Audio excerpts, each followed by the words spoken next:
People forget that I'm a Muslim. There's a third guy that was supposed to be lynched that day that escaped. James Cameron. He lived to tell the story. Wow. He opened a museum. That museum is still in existence. It's in Milwaukee, Wisconsin. It's called the Black Holocaust Museum. A mutual friend of ours, Dr. Suhbah Stories. Absolutely. You know, her book, Muslim Cool. She talked about hip hop being a place that not only introduced people to Islam, its nomenclature, its language, its traditions, but introduced us to knowledge of self. Absolutely. And that being a conduit to, you know, an Islamic practice. Yeah. This is really nice to come to see the Black History 101 Mobile Museum. It's unbelievable. And in order to know your future, you have to know your history. Our experience, we've been able to extract out of all these different religious experiences, the best of these religious experiences. So when you see Black Christians, everybody wants to mimic us in terms of how we practice, right? When people see the Black Muslims, we inspire people. Even when we're Buddhists and Baha'i and all these different faiths, we bring out an essence that no one else can bring out. And that's something that needs to be studied, something that needs to be celebrated, something that needs to be contemplated. I mean, and that's one of the beautiful things that even as a curator, I'm able to really appreciate in terms of this work I've been able to do. Yeah. I see it.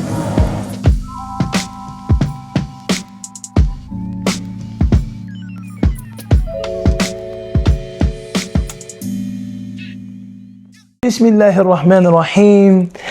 It is rare that I am in situations that I feel completely dwarfed by the giants whose presence I enjoy today. This, of course, is Tell Me a Story. And to my left, I have Dr. Khalid El-Hakim. He's being featured in a documentary called Living Proof, which talks about his 30 years of dedication to raising awareness, raising consciousness about the richness of Black history. And to my right, I have the man, the myth, the legend, hip-hop royalty, a pioneer, Professor Griff from Public Enemy, and after Public Enemy, a griot, a public truth teller, an educator, a teacher. So I'm excited about this conversation. As we begin always, Dr. Khalid, tell me a story. Oh man, since we're sitting here in Chicago, I'm going to tell you a Chicago story. So after doing this work for the past 30 years, I've been able to connect with some amazing people. And one of my biggest inspirations and mentors was a Chicago guy, South Side guy by the name of Sam Greenlee. He wrote a book called The Spook Who Sat by the Door. This brother was really my mentor, all right? A brother who saw my work, appreciated my work, came out and supported my work on the road. And I think back to 2006, it was the National Hip Hop Political Convention that was in town here. And me and Sam went to attend it. But while we were out in the street, a sister came up and wanted to interview Sam. It was 2006, and you know, she interviewed Sam, and you know, she was a fly sister. Interviewed Sam, and you know, Sam was always flirtatious. You know, he introduced us briefly, but I didn't remember the sister's name. But you know, we kept it moving. But it was a great conference. But fast forward a couple years later, 2010, I'm at the University of Michigan. And it was another hip hop convention there, and M1 from Dead Prez was there. Amir Ahmed, who you might know, he was a part of the Hip Hop Congress, hosted the event, and you know, a bunch of folks were there, had the museum on display, and I ended up running into the sister again. And so we took pictures, but we stayed in contact, and you know, and we sent some emails back and forth over the course of a few months. And decided to come to Chicago and meet her parents. But because of Sam Greenlee being here, I was like, Sam, you know, I want to, introduce you to the sister I'm interested in marrying. And he was like, oh, okay. So, you know, we went out to dinner, whatever. And we enjoyed ourselves. And a few months later, me and the sister got married. You know, Sam came out to the, to the wedding and stood. Listen at that. And it was a beautiful experience, man. Oh, that's beautiful, but the sister, man. of course, I'm talking about is Taslim. People know her as Taslim Jamila. So we got married in 2011. And then, 2010. But once we moved to Michigan, we were going through some papers one day, and she showed me this photograph of her and Sam Greenlee. And she goes, this is, here's a picture of me and Sam. And I look at that picture, I go, guess who took that picture? I took that picture when me and Sam met her. Oh wow! And I didn't know that was her. That's crazy. That's crazy, ain't it? You know, they say that what you seek is seeking you. Oh, come on, brother. And that's the story of my life. That's the story of this work, bro. Without a doubt. And it reveals itself almost on a daily basis. You know what I'm saying? Every day walking this path, man, it opens up more and more, and I'm affirmed in this work. But it's through stories like that that it's just a blessing, man. I just say alhamdulillah to it. Yeah. Professor Griff. Yes, sir. I'm coming to you now, man. Tell me a story, man. I know you got a lot of stories too, man. Yeah, but I think a story that kind of always kind of sticks out, and because it sticks out, that's just evident that it's sticking with me for some strange reason. And maybe because today, because I'm never really asked to tell the story. Sometimes you go into situations where a story is needed for a lesson. And that day, with this story, I think I learned my lesson. That's just to brace you for the story I'm about to tell. But it's a very short moral of the story. We're traveling. I'm not sure where. I think it might have been New Mexico somewhere. At that particular time, I was already traveling with Khalid for about maybe 18, 19 years. It's kind of cold outside. Matter of fact, it was real cold outside. We check into the hotel, tired, trying to get some rest. We always taking safety precautions because I was the Minister of Information Leader of the S1W. I train men for combat, so I'm always security minded.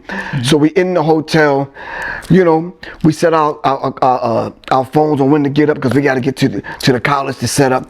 There's a front desk calls. And I'm not used to hearing the hotel room phone because, nobody really calls us.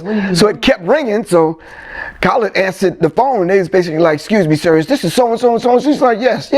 So now my antennas are up and I'm like, he's talking real formal, like, yeah, this is he, blah, blah, blah, blah, blah, blah, blah, blah. And next thing, somebody broke in your car. What? And is sleeping in your car, and they're in your car right now. So me, I'm from New York, man. I'm already like, yo, let's go get it. You understand what I'm saying? No, let's get active for real.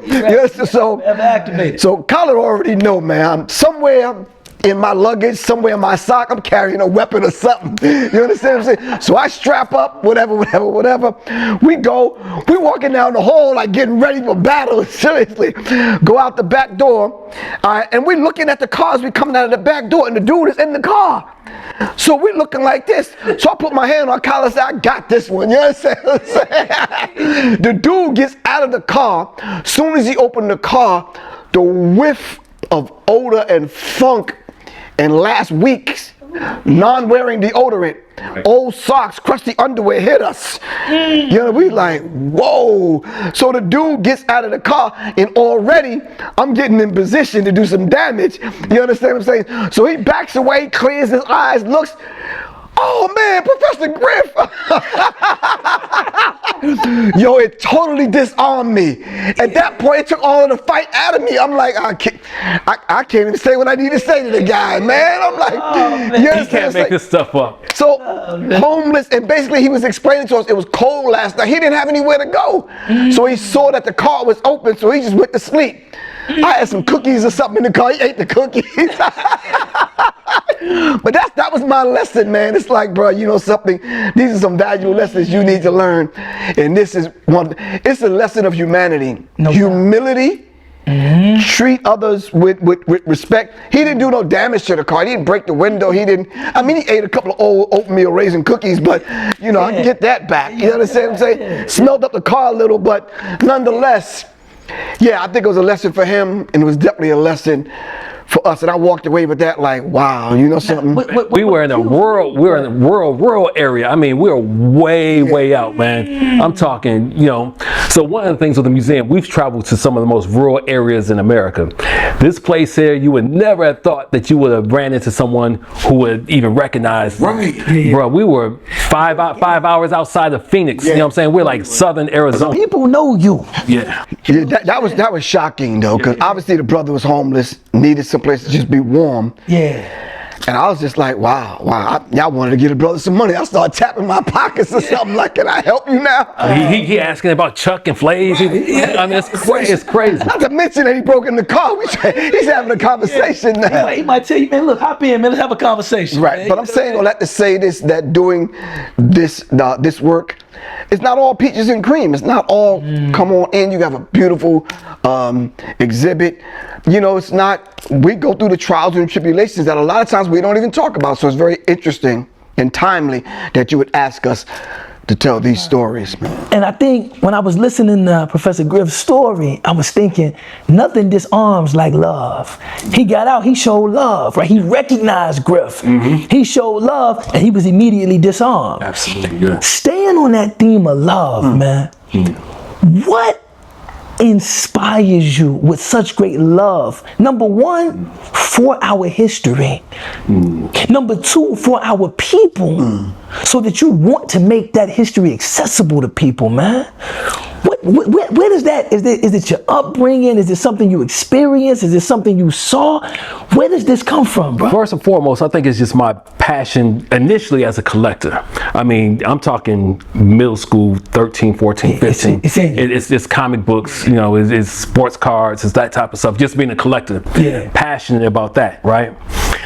Man, I wish my son could hear this. Yeah, but he's that. But after that, I mean, I remember as a 13, 14-year-old having to go into shops like this and seeing sports cars and the card collectibles, types of memorabilia, and just being excited about that, or going to Tiger Stadium and meeting Lou Whitaker or somebody, having them sign a baseball from Cecil Field. Yes, well, I'm a little older than that, but yeah, I'm a Lou Whitaker type. Yeah. But it was that, so the love of culture, the love of artifacts, memorabilia came early on.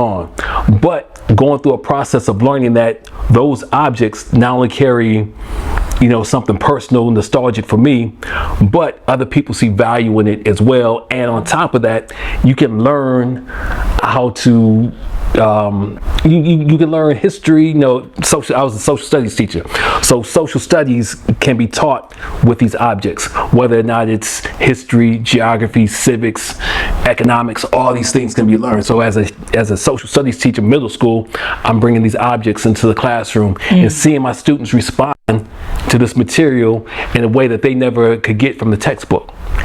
So as a teacher, to be able to engage my students, so that love, that how I relate to the students, that bonding that comes as a result of that, I mean, you can't beat that, man. So that's where it comes, man. And so when you find a 14-year-old who sees what you do as valuable, come on, man. Yeah, that's it. You sold. Oh, absolutely. You're absolutely. in. Absolutely. You're in. Yeah. Speaking of that, man, how did you get connected to this? Because, I mean, we know you, man. This is Professor Griff, unapologetic, unafraid, truth teller. Like you said, a trainer of men. Sure. And when I hear, no, he's involved with the, Black History 101 Mobile Museum, I'm like, okay, help me understand. How did that connection? Because we know you as a man of, many hats, but this hat, how did you, explain that? Well, I don't necessarily think it was an accident.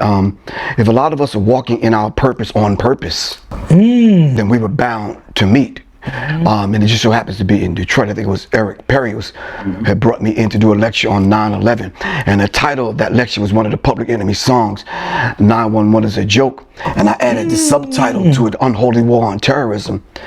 So coming from the perspective of them shaming Muslims and Islam, and them kind of attaching the whole idea the picture now of the terrorists,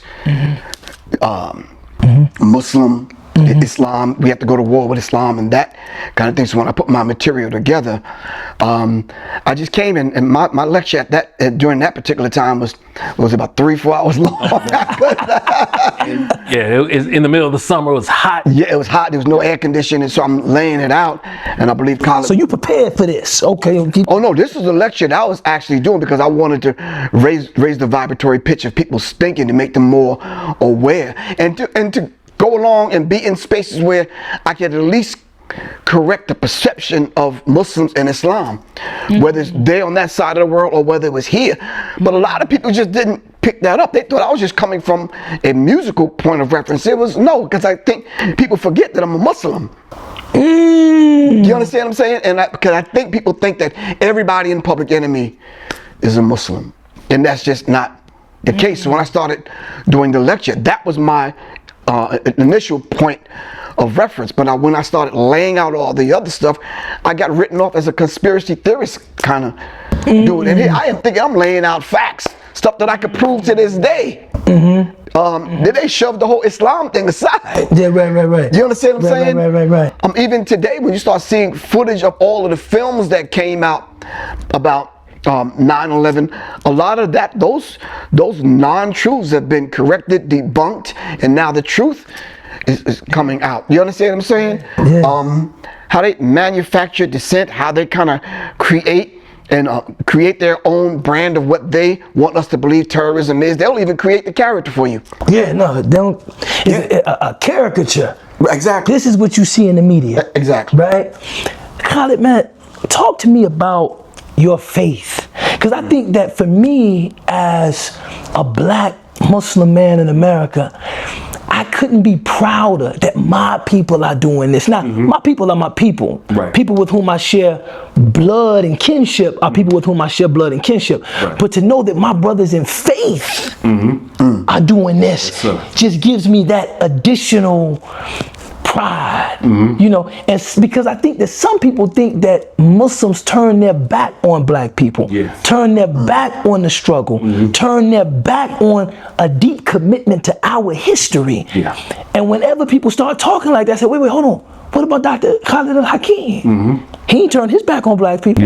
He ain't turned his back on black history. So, like, how does your faith inspire you? Man, this is of course, an evolutionary process. Allah raises us by degrees, right?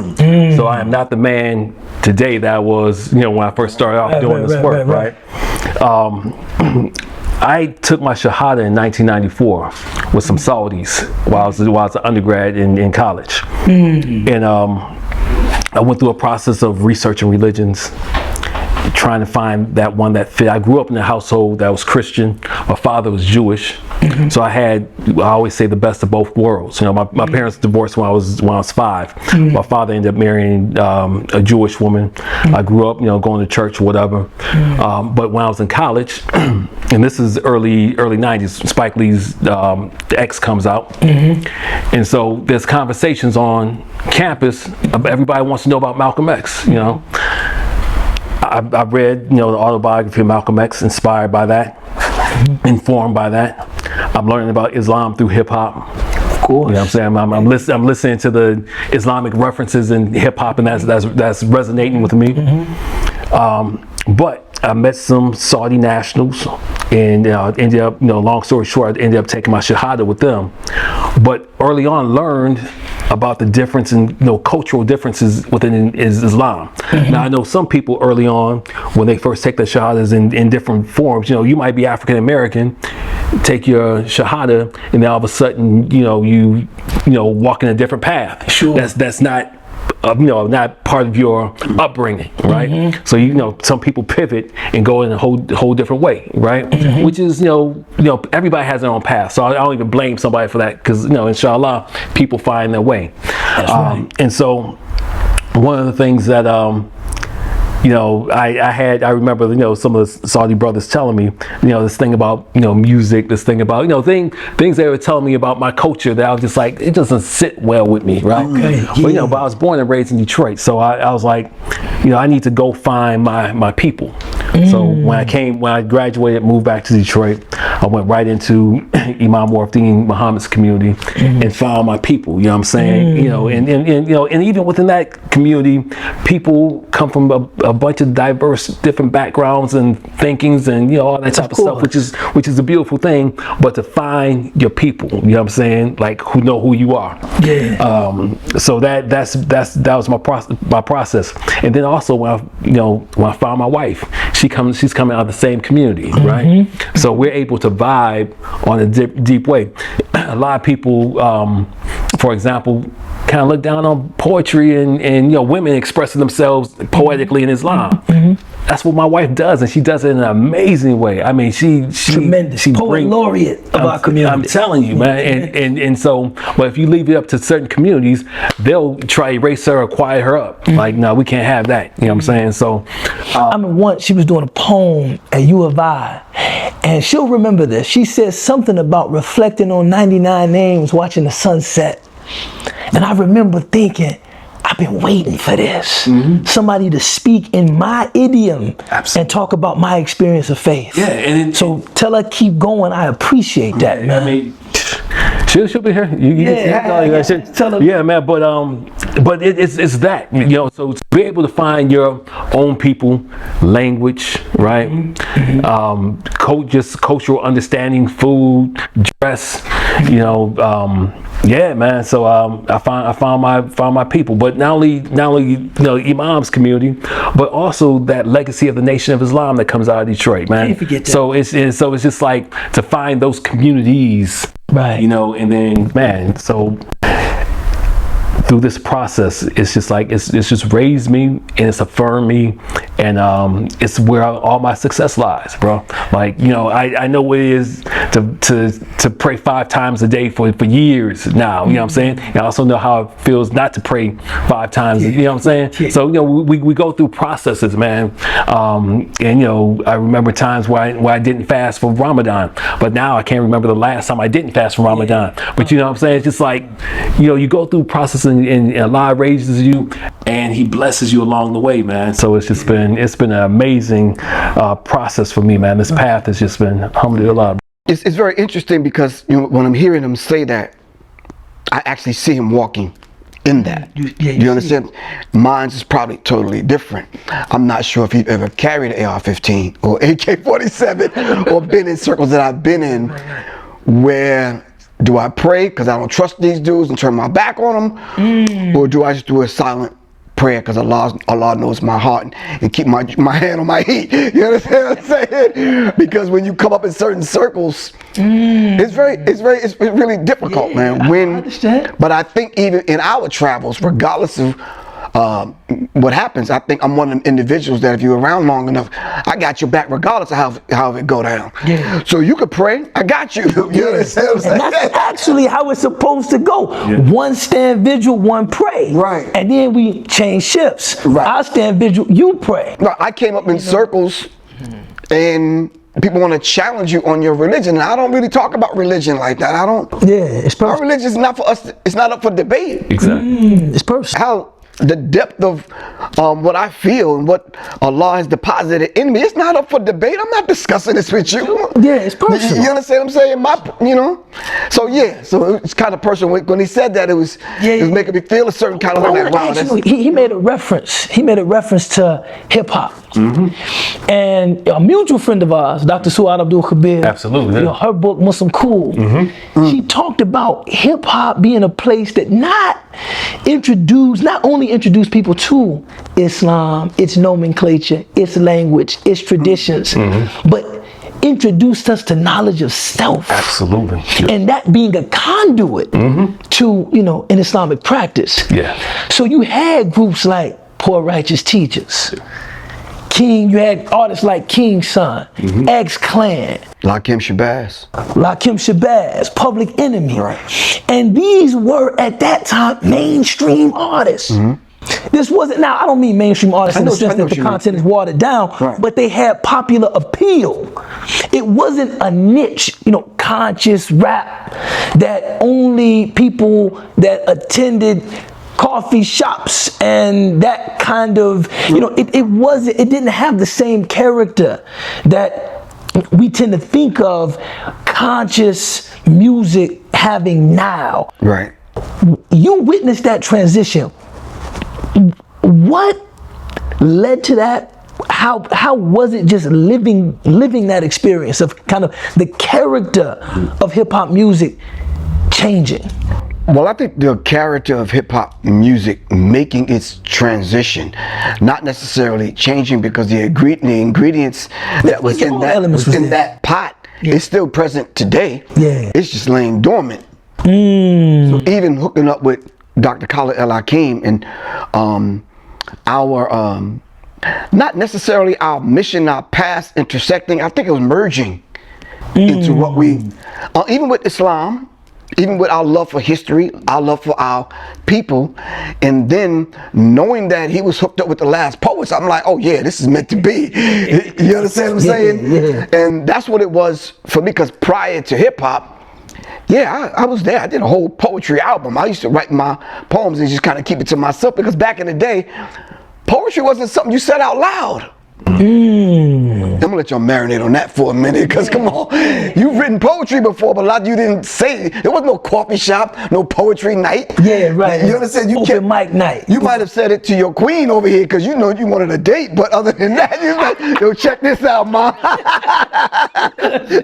As I gaze at the sun, yada yada yada. You understand what I'm saying? She's like, yeah, this brother's smooth. Yeah, right. He's deep blue. Yeah, right. So when hip hop came along, and then I ran into people like Minister Serve and other people that was trying to give a deeper definition of what hip hop even is, that spirit, that vibration. Of course, you heard the 4 elements. I heard that, those definitions, the DJ, the MC, the graffiti artist, the break dancer. Then when they start, people like Black Dot started associating it, and it was paralleling what we went through in Africa and other places. Then here, then Server comes along and says hip hop is high infinite power healing our people. I was like, whoa, so this thing is a lot deeper. Do you understand what I'm saying? Running into people that I never knew was Muslim were MCs. You understand what I'm saying? And back in the day, you didn't find Christians as MCs. If they were, they didn't talk about them being Christians. Right, yeah. You understand what I'm saying? Yeah. Muslims weren't afraid of that. Of course. So I think in having the discussion about hip hop embraced all of that, and it brought us into an environment and a space where we can express ourselves and just kind of be who the Creator created us to be. Like myself, I'm a researcher. I came in wanting to speak truth to power. You understand what I'm saying? Hip hop provided that for me. A platform for you to do that. Of course. You know, I read a description of you and your work, the Schomburg of hip hop. Kind of like, you know, that's a heavy title. That's a big one. Yeah. Right? But carrying mantles like that, being somebody that helps connect the present to the past. How do you feel about, you know, being given that seat? Humble, bro. Very, very humble. But with a title like that, and just looking at the history of the museum, so I'm a collector, I'm a teacher, and then the third parallel work in this is I'm working in the hip hop and poetry community. So I'm a promoter, I'm a booking agent, I'm a manager. And growing and doing this work in Detroit, there's an Islamic history of MCs and poets in Detroit that, you know, people don't recognize on a large level. I mean, I'm talking some serious MCs and poets. Jessica Care Moore is out of Detroit. I meet Jessica on the same night that I meet the last poets in Detroit. Well, I met the last poets a little bit before that, but this is before her Apollo run. That, you know, she won Apollo. You know, after that night, she won Apollo. I think 2 or 3 years down the line. You know, 5 times in a row. But she comes out of this community in Detroit of Muslims. Proof from D12, Muslim. didn't know that. Yes. Yeah, but that's what I mean. Yeah. You meet these MCs and you don't know. But Yeah. So I was his manager. The only reason why I have a passport today is because of that brother. He took me around the world. He took me to Europe. He took me to Australia. So as I'm doing this work, and when people see the diversity of the collection, people have to know that I've traveled places because of poetry. I work with a group called Third Eye Open in Detroit, and a couple of those brothers are Muslim as well. So so it all tied together. But just a quick story. That's what this is about. People always ask me about El-Hakim. I'm a teacher in the Detroit Job Corps back in '98. And I have a student who comes to my office, and I was teaching reading at the time. This student is a 5%er. There's a 5% Nation of Islam temple mosque down the street on Jefferson in Detroit. So this brother comes to me one day, and he's just like, he's impressed by me. He just has mad respect, and he just randomly just goes, "I want to give you a name." I'm like, give me a name. I'm like, I think about for a second, but I tell him, I'm like, whatever name you give me, I'm going to keep it for the rest of my life. He's like, I want to give you El-Hakim. I'm like, I was like, what does that mean?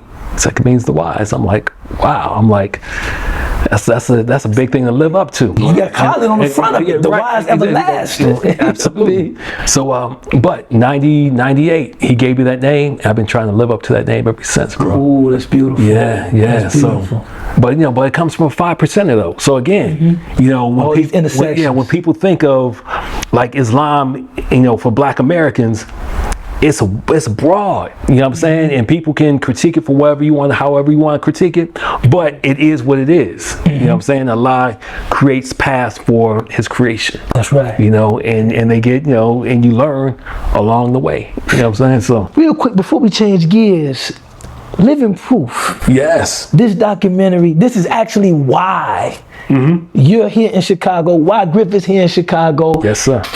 How did that come about, man? So Living Proof has a couple meanings. Part of it is proof.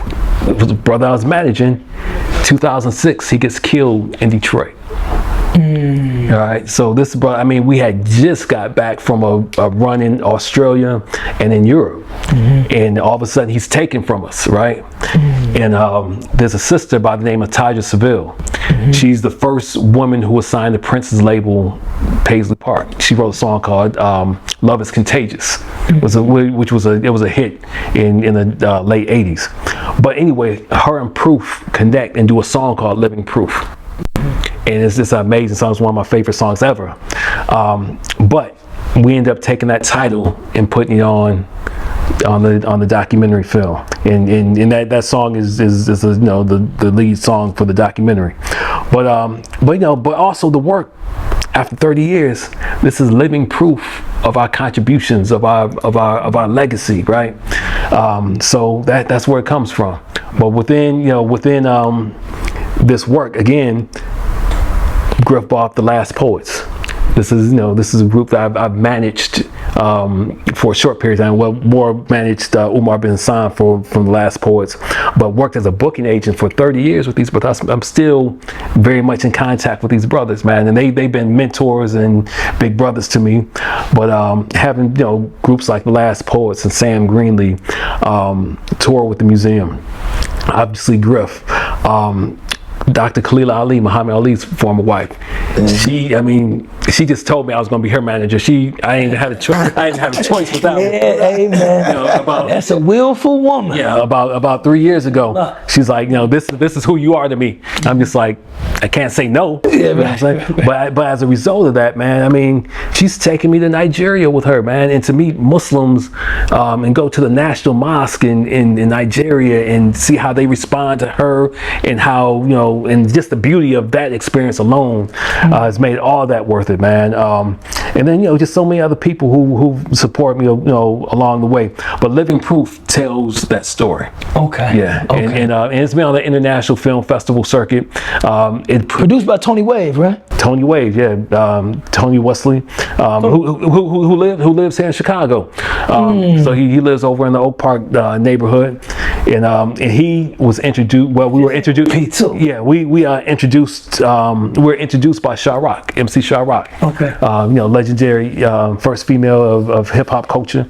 So she introduced us, and he and I had conversations, and he said, "Man, I want to do your story." And I was like, "If you know, let's make it happen." Yeah. And he made it happen. Man. He made it happen, man. He told a great story. So, Griff, man, I was, in the lead up to this interview, I was talking about just how long I've seen you working on behalf of our people, raising awareness, telling the truth publicly, being unafraid to do it. Right. And I marvel at just your stamina. You've been in this lane for more than 30 years. Oh yeah, you kind of feel I'm 64. I'll be 65. I can't tell. Come on, bro. Reflection of you, though. You see it? Bro, if I could borrow some of that melanin, I'll be all right. But anyway, You're doing all right. All right. You're doing all right. But I think a lot of people, especially post the murder of George Floyd, we saw an increase, an uptick in consciousness and awareness. But then now I feel like some people are burning out. Their commitment isn't as thorough. Right. What has led to your just consistent commitment to the issues, commitment to the people? Like you said, you're 65. You've been doing this for, you tell me how long. I got knowledge of self when I was like early teen. Early teen, and you 65 Yeah. now. So what do you attribute your stamina to, man? I think, this is the conversation we was having on the way over here, Khalid. Being a part of certain things that are a lot larger than yourself. That's it. Come on. You understand what I'm saying? Not centering yourself in it. You understand what I'm saying? Because if you're not waking up every day being on your mission. Yeah, and I think the beauty, and when you guys were discussing the love, if I don't wake up and continue to over and over again accept my assignment that the Creator deposited in me, what else would I be doing? I was telling Khalid on the way over, if I just worked a regular job and I was just like a regular dude, like just doing, I'd go crazy, man. I gotta have something that, you understand what I'm saying? Something I'm called to do. So I answered that call, because all of us in this room have an assignment. It's just whether or not you're gonna accept it. And if you don't accept it, the Creator will bring you back around and whip you to the point where you're like, look, I've given you this gift. What you gonna do with it? I've accepted mine a long time ago. And Khalid will tell you, I deal with everything coming my way. I may not look like it, but we have discussions all the time on how to navigate it. So I deal with, and the sad part about it is it's coming from people that you thought were close to you. You see, they may have been close to you in the business aspect of it or certain other realms, but as far as your assignment is concerned, I understand this assignment. No, wait, not thoroughly. You understand? And what I could do to add on to that and assist. You understand what I'm saying? That's what it's every about. time I take the museum out, every time it's mentioned, every time history is mentioned, who am I to center myself in that? It's his. It's like, yeah, that's right. You understand what I'm saying? Right, elevate my brother. Exactly. And elevating my brother, I elevate the work, I elevate myself. That's right. And right on back around, giving me something to wake up in the morning to. Like, look, okay, I gotta finish this mission. You understand what I'm saying? I gotta carry out my assignment. Everyone was put on this planet for a reason at the time we were put on this planet. Come on. This marriage, it's not a coincidence. Come on. You understand what I'm saying? Absolutely. It was meant to be. You got to look at the deeper meaning. I didn't know he was going to call the film Living Proof. Every piece, and I normally set up 200 pieces. Each one of those are living. We may look at an 8-track or something. You have your pieces with you? Any pieces with you? We may look at some of these things. Ooh, look at that one. let me give you that. Right. Oh, I saw this. And this was on the Public Enemy cover. Yeah, I can tell you a story about Please this. do. You want? Can I tell a story? Yeah. That's what this is about, right? Right. So this picture of a lynching that took place in Marion, Indiana, was featured in a book called Without Sanctuary. That's right. I was in Yemen studying the Arabic language. We were looking at this book. A brother named Hassan Yusuf had this book. We were looking at it. Our Arabic teacher came in. He was Yemeni. He's from Yemen. He said, "What are you all looking at?" And we said to him in Arabic, "This might be too gruesome for you, Shay." This is a part of our history that you might not be ready to really sit with. And him being a curious man, he said, no, show it to me. He said, let me see it. We showed him the picture. He pointed to these people here and he said, these are not human beings. Wow. He said, for them to look this gleeful at the unlawful deaths of these men, these are not human beings. They have lost every bit of their humanity. Then he said, let's just go be controversial, right? He said in Arabic, he said, they're devils. He said, whom shall think? And we said, you know, there were some Muslims that said something like that. But he said, but we moved past that. You know, we said we moved past that. But his gut, his visceral reaction to this picture was that something is wrong with these spectators watching this lynching. And I always carry that. And this was the picture. You know, this was the picture. And I remember the caption of this picture said, Bo got his nigga. That was the caption of the picture. It seared into my mind that this guy pointing, he was the one who commissioned this gruesome act of inhumanity. And they said he got him. And he's pointing. Right? And this was made into a postcard. So what I was transitioning to was the fact that none of the pieces are dead. They're gonna live way beyond our existence. So even another layer to that is, this is living proof. Exactly. The 10, 15,000 pieces that you have are living proof. And so, and to add on to that, so when we have these things laid out, the stories that the artifacts bring out of people, you see that story that just came out of you? If I was just documenting the stories like that throughout these 30 years, man, living proof, that documentary would be completely different. But those stories, there's a third guy that was supposed to be lynched that day that escaped. James Cameron. He lived to tell the story. He opened a museum. That museum is still in existence. It's in Milwaukee, Wisconsin. It's called the Black Holocaust Museum. That's James Cameron's museum. He was the third person to be lynched that day. But I'll share this story here. So we talk about love, we talk about passion, I talked about affirmation, like doing this work. You know, sometimes, I mean, who first and foremost, who just wakes up and goes, I'm going to, leave my job and start a mobile museum? That's just an odd thing. And growing up in Detroit, we're from the automotive industry. You work in the auto industry, 30 years, you retire. That's my mother's generation of friends, colleagues, whatever. For someone to be a teacher in my generation, after going through what they went through, that's one of the best jobs you get. And teaching is, without a doubt, one of the best jobs you have. But to leave teaching to do a mobile museum and just go for self, to explain that to that generation, that's a hard thing to. Giving up a job. You giving up that good job? All right. So I get this piece here, man. So in Detroit, and just like in some areas I saw over in Inglewood, there's a lot of abandoned houses, buildings, and there's this underground economy that happens where people go into these houses and unearth artifacts. And they sell them to the antique shops. I did not know about this. And then people like me go into the antique shops to buy this stuff. I mean, it happens everywhere. We got some cold antique shops up north too. Oh, I'm sure, but that's where they're getting this. Is again a place like Chicago, man. The history and artifacts are in these houses, man. Just walk that shop on 57th Street.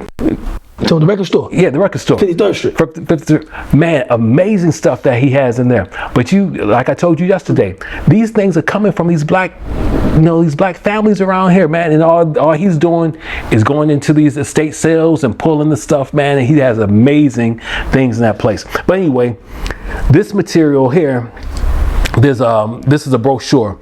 Dr. Carter G. Woodson comes to Detroit in 1938 and gives a lecture at the Bethel AME Church. This is 1938. This is autographed. This piece was in an abandoned home in Detroit. A guy called me and says, I got some material for you. It was this piece. It was another program that's signed by Mary McLeod Bethune. And another one that's signed by Paul Robeson. all came from the same house, all autographed.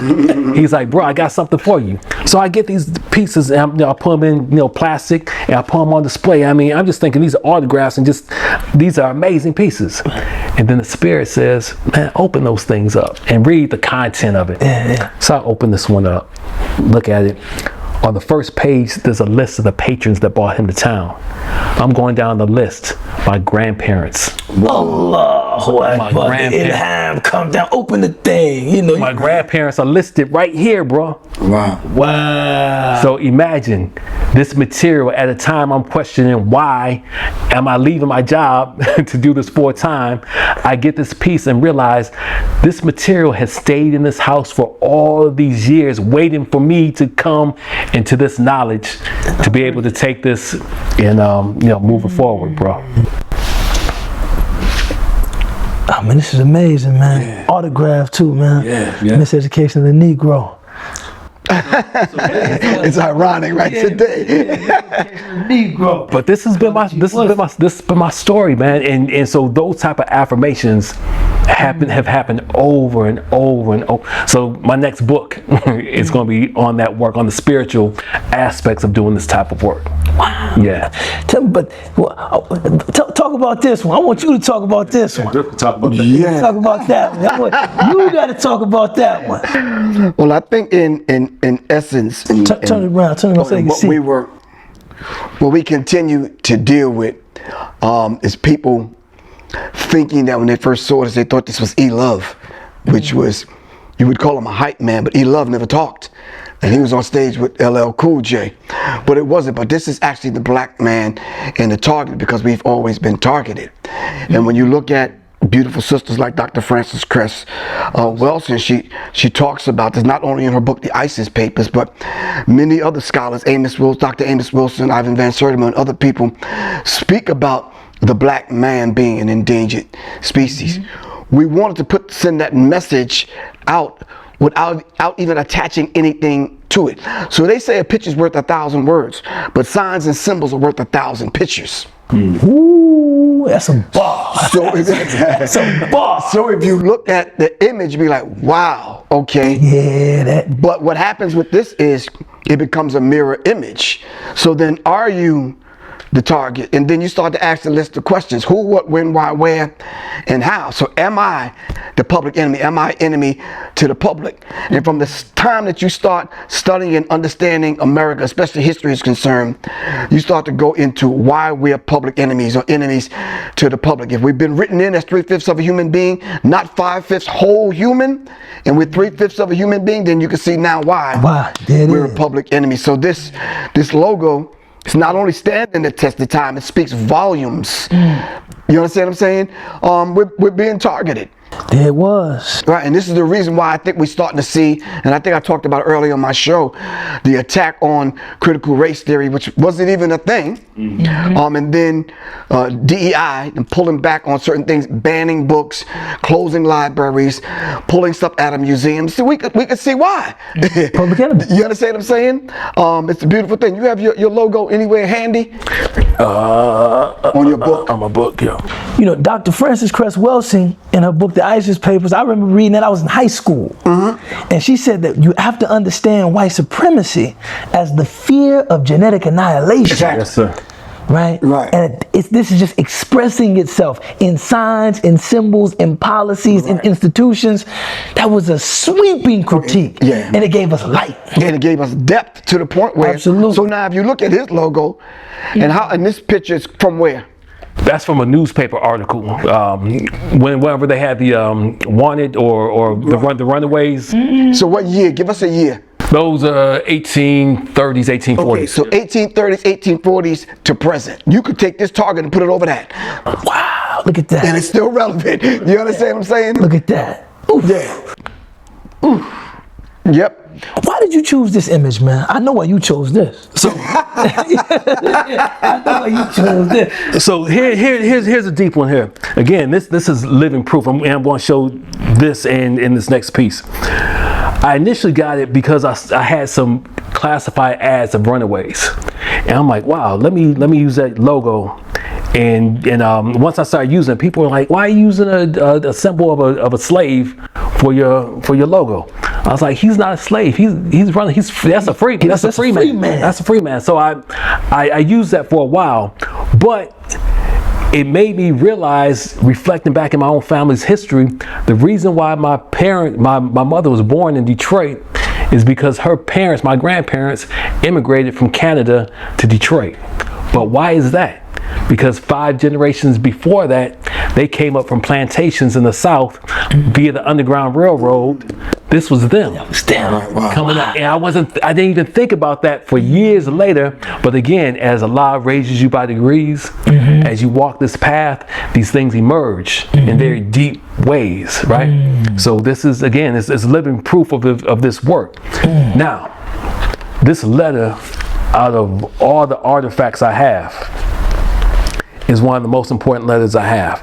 This is signed by Harry Belafonte, Jackie Robinson, and Sidney Poitier. Wow. Powerful, again, because of the signatures, right? Yeah. As a collector, that's an amazing thing. Even as a teacher, that's an amazing thing to have a point of reference of these 3 amazing men, right?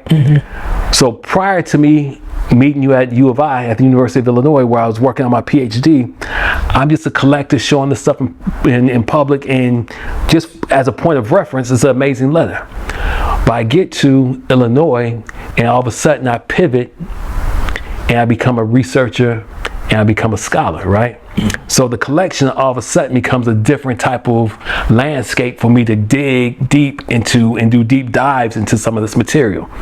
So this is the first letter I decided to do a deep dive.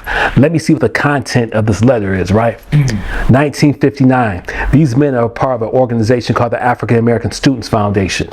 They bring, this is a fundraising letter, asking for money to help support them to bring African students to America for a college education. The first year they bring, I think, 81 students, and then the subsequent years they bring hundreds of students. One of the students that they bring over goes to the University of Hawaii, and he studies economics. I think I know where this is While going. he's on campus, I think I he know meets where a this young is. lady, they fall in love, and they get married. A couple years later, they have a little boy. Right? Who's a little boy? Bruh. Come on, bro. You gonna tell me nobody knows that history, that if it wasn't for Harry Belafonte, Jackie Robinson, and Sidney Poitier, that Barack Obama would not even been born? That's crazy. So again, here's a document, primary source material, that at one point for me meant something. And this is before he became president. That's how a document is a living thing. It's a living thing. And it evolves over time based upon circumstances, right? So he becomes president. I'm in college as a researcher. Nobody else has this information. Wow. So Allah blesses me to be able to share this in a public format.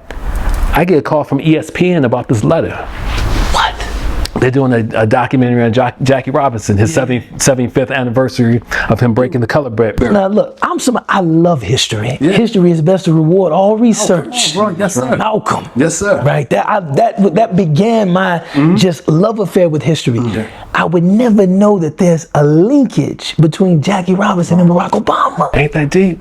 That's something, man. Yeah. But this is one of the rewards that Allah blessed me with for doing this work, staying steadfast on this mission, and to be able to come across this and to be able to share this on the documentary with Jackie Robinson about his legacy. Man, it was amazing. So, A Legacy in Motion. This is your book. Talk to me a little bit about this, man. So this book documents the 30-year history of the Black History 101 Mobile Museum. So like I mentioned before, there are people, there's one thing to have this history and to share it, but there's a whole different level when you allow some of the voices that are represented in the museum to speak for themselves. So over the years, and there's a section here called When History Speaks, the Voices of Living Legends. So to have the last poets come on the road with me, having Jessica Care Moore, Sam Greenlee, Dee Dee McNeil from the Watts Prophets, who's traveled with me, the Velvelettes, the Motown group, Chairman Fred Hampton Jr., you know what I'm saying? Like some of these people have spent time on the road, Dr. Khalil Ali, Miriam Ali, Shy Rock, my man Paradise Gray from X-Clan, Ernie Panicoli, the photographer. These people who have taken their time out, seen value in the work, and have made their own contributions to this work has been amazing. So the book talks about that and highlights their contributions. There's 101 artifacts in here that I give descriptions of. You know, everybody from the Pullman Porters to, you know, techno legends out of Detroit, Dr. John Henrik Clark, Of course. the Nation of Islam, Of course. you know, the Black Panther Party. Man, it's just so much, man. It's just filled with just a bunch of information, but just really a celebration of the work and acknowledge of the work, and you know, shout out the people who've supported me over the years. Yeah, beautiful. You know, opening this space, I wanted to make sure that I had pieces that could serve as a tribute to that legacy. Indeed. So I reached out to you by phone. Yes. Right. And you know, I was thinking it was harder to get in touch with you because I thought, man, you know, Dr. Khalid El-Hakim, and that's, you know, I probably got to go through 3 or 4 intermediaries just to get with him. I said, I'm gonna call Suhbah, and I'm gonna ask her to call Sister Tesleen, Right. and then if she could talk to her husband. And my wife looked and said, you probably could just call him. I said, nah, you know. I said, nah, it ain't, you know, he's a high profile brother, man. You know, it ain't that kind of thing. You can just pick up the phone and call him, you know. She said, well, there's a number right here on the website. Right. She said, I'm gonna call it. You know what I'm saying? She picks up the phone, calls him, he answers the phone. Yeah, sound like, I'm like, yo, why you sound?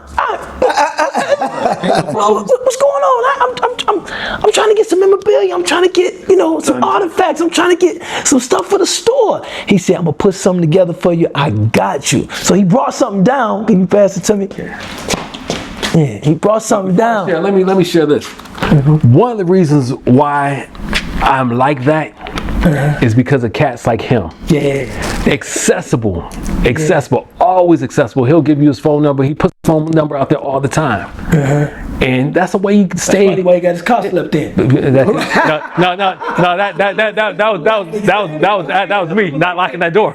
that was me. Like that. Yeah, but yeah, we gotta be accessible, man. You know what I'm saying? Especially when it comes to our community, man.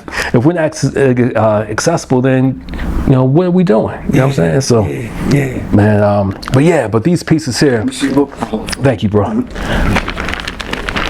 I dug deep into the archive. I was like, because you showed me a picture of the back wall here, man. I was like, man, what can I pull out here? So, and now that I'm looking at that wall, I got some other things I want to submit. But this photo of Khalila Ali and Muhammad Ali that's autographed. The Arabic inscription. Yeah, absolutely, yes, sir. Look at that. And these iconic photographs of Gordon Parks that was in Life magazine. Of course. Yeah, of course. From 1963. Look at that. Yeah, these getting framed. Yes, sir. Gordon Parks was talented, man. Absolutely, man. And excellent visual storyteller, man.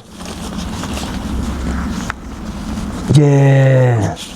and these ads are from Muhammad Speaks. It's 1969. Imagery like this is so important because representation is important, and you need to see yourself captured with dignity. Absolutely. You know what I mean? And brother Majid, the brother who did all the illustrations for Muhammad Speaks, when you talk about imagery earlier, man, to be able to see an image and have that resonate with you on a deep level, I mean, the power of these things, and reminding us that we're scientists, that we're educators, that we need to own farms and grow our own food and do for self. You know what I'm saying? Sets an incredible example for us. And so I wanted to make sure I included those. And of course, this year is the 30th anniversary of the Million Man March. Man, for me, the Million Man March in 1995 was that turning point. Get that 1 million men, one God. Yes, sir. That was a turning point to be amongst these men that day. The day before this, my collection was a private collection in the crib. Like my poetry was private.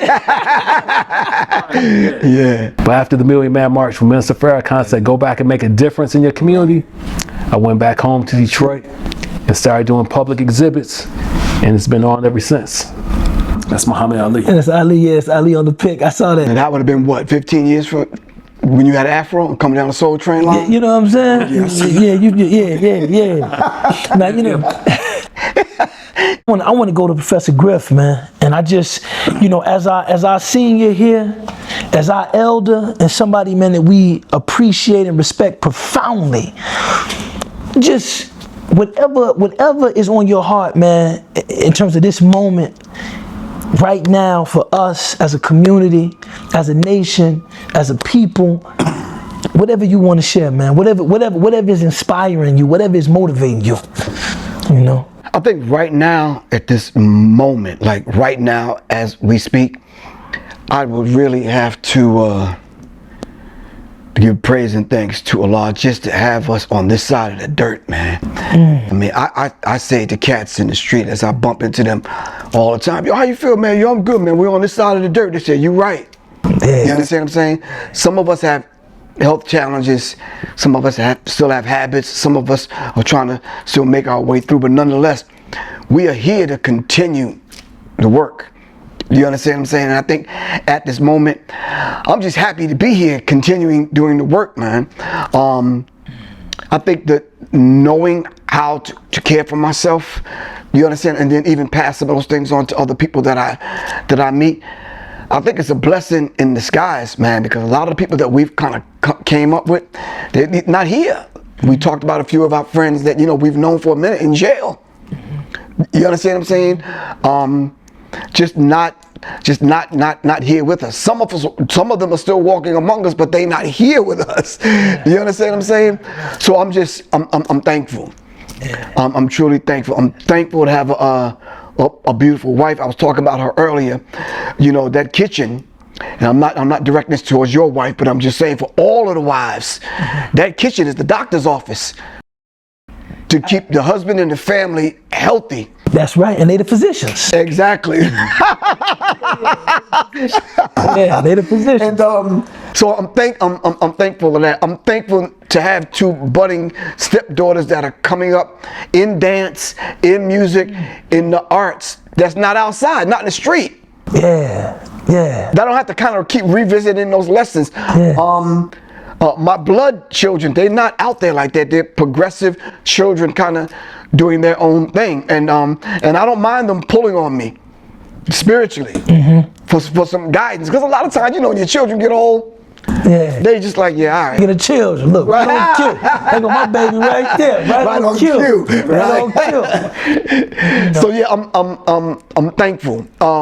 Last thing, there was a gentleman that looked like it could have been his brother yesterday at the shop. Yeah, right. Well, I'm in the shop, thumbing through records, just, you know, in the shop. Yeah. Kind of like, what did he say, Khalid? He's like, are you related to Professor Griff?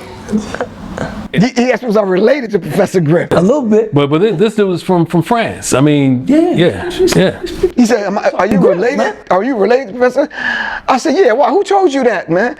I said, no, I'm Professor Griff. He's like, oh, he came from behind the counter, man. He's just like, look, I'm from France. So, like I said earlier in the beginning of this work is a lot larger than me, and I'm glad to still be in it, unselfishly doing the work, because as we go through this and as we travel, we constantly give ourselves to the point where a lot of times, man, he caught me a couple of times, tried to wake me up. I was out, because, you know, you just got to shut it down, man. Yeah. One morning he said, I didn't even want to wake you. You were snoring so loud. But that's the reality of it. Yeah. You got to replenish yourself, and that dude could have been your brother, man, for real. You need to go see him. But anyway, that's just nothing deep, nothing profound, nothing just in real time.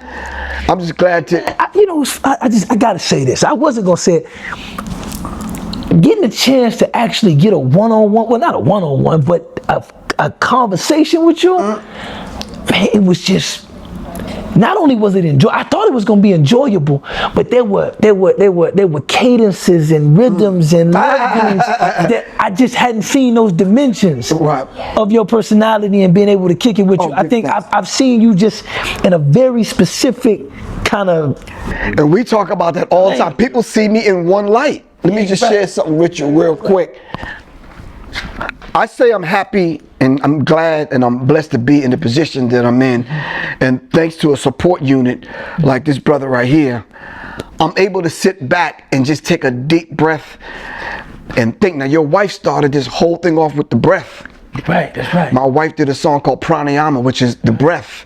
Right. You understand what I'm saying? Which is your chi, your energy force. Right. You understand what I'm saying? And I was blessed to at least have enough space to sit down and collect some of them thoughts. Because now, y'all already know as Muslims, Allah is constantly downloading. That's it. It's whether or not you take the time to quiet yourself to receive it. You understand what I'm saying? You're constantly on the move. You may not, I was taught early on in my teens, don't just get up off the prayer rug. Just kind of sit for a minute. Let it come to you. Do you understand? Not as you're folding it up to put it, you know, in that safe space. Nope, just sit there. Linger there for a minute. Exactly. Let it come to you. And in those kind of moments, I came up with this, and I pulled this from a person who's not even Muslim, from Biggie. Biggie said, if you don't know, then now you know. It's the 5 elements of hip hop. I created these 2 characters, Blackfoot and Asante Peace, and I came up with telling the story of hip hop with QR codes. I would have never thought of that. To say, this brother probably needs to teach his little ones. Let me put this in his hands. So with the phone in his hand, he can scan these QR codes so we can go to these documentary films to aid him in teaching his child. That's beautiful. That's unselfish. That's me thinking of you and not even knowing you, saying this might be a tool for this brother. Man, this is beautiful. You understand what I'm saying? Wow, this is beautiful, man. That's me right now in real time, being on this side of the dirt, and I'm glad to be in this moment. Thank you, brother. But look, man, this was beyond enjoyable. This was an absolute honor. You know, this was like being in a genius sandwich, you know what I mean? You know, and I'm whatever is in the middle of it, but I'm in the middle of it, you know what I mean? This was just an honor, man. Thank you. Thank you. Dr. Khalid El-Hakim. I'm untitled, Dr. Khalid, Professor Griff. Give thanks. I'm just a babe, man, mashallah. But hey, please, man, reach out. We love telling these stories.